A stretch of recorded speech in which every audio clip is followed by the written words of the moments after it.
Suzuki బ్రెజాలో drawbacks ఏంటి? Minus points ఏంటి? అంటే బ్రెజాలో చాలా ప్లస్ పాయింట్స్ ఉన్నాయి. మంచి ఇంజిన్ ఉంది. చూడ్డానికి బావుంది.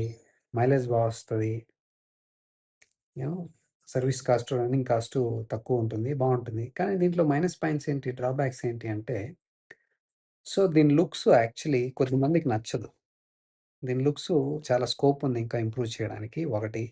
2 మెయిన్ థింగ్ ఏంటంటే interior quality of material, fit and finish. మీరు హుండాయిలో చూడండి ఎంత బావుంటుంది. వాళ్ళు వాడే మెటీరియల్ గానీ, ఆ కలర్ కాంబినేషన్స్ కానీ, చూడ్డానికి కూడా చాలా బావుంటాయి. టచ్ చేయడానికి కూడా చాలా బావుంటాయి. తెలిసిపోతుంది మనకు. అరే! మంచి క్వాలిటీ ఉంది. చాలా బావుంది అని. వీళ్ళు దానికి సంబంధించి ఇంప్రూవ్ చేయాలి యాక్చువల్లీ. అన్ని కార్‌లో ఒకేలాగా ఉంటదనమాట. ఆ మెటీరియల్ గానీ, ఆ ఫిట్ అండ్ ఫినిష్ గానీ, సేమ్ ఒకేలాగుంటుంది. ఆ స్క్రీన్ గానీ, ఆ సీట్ కవర్స్ గానీ, ఆ హెడ్ రెస్ట్‌లు గానీ, అదేంటో హెడ్ రెస్ట్‌లు నాకు అర్థమే కాదు.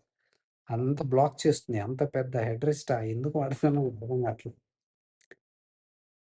దీంట్లో డెఫినిట్‌గా ఇంప్రూవ్ చేయాలి వాళ్ళు. మెటీరియల్ ఉంది గదా! ఇంటీరియర్ సంబంధించి. అది దే హావ్ టు ఇంప్రూవ్. అదొకటి. నెక్స్ట్ మైనస్ పాయింట్ ఏంటంటే ఇంజినే. ఇంజిన్ ప్లస్ అని జెప్పాను గదా! మళ్ళా మైనస్ ఎందుకంటున్నానంటే, ఇది 1.5 litre naturally aspirated 4 cylinder engine ఉంది. బావుంది. ఇంజిన్ బావుంది. కానీ దీనికి సరిపడట్లా. ఇది పెద్ద కారు. దీనికి అట్‌లీస్ట్ ఈ సైజ్‌కి, ఈ వెయిట్‌కి 1.5 లీటర్ టర్బో ఇవ్వాలి వీళ్ళు. న్యాచురల్లీ యాస్పిరేటెడ్ ఇంజిన్ సరిపోదు. న్యాచురల్లీ యాస్పిరేటెడ్ ఇంజిన్ గావాలంటే దీనికి 2 లీటర్స్ కావాల్సొస్తుంది. సైజుకు తగిన ఇంజిన్ ఉండాలి కదా!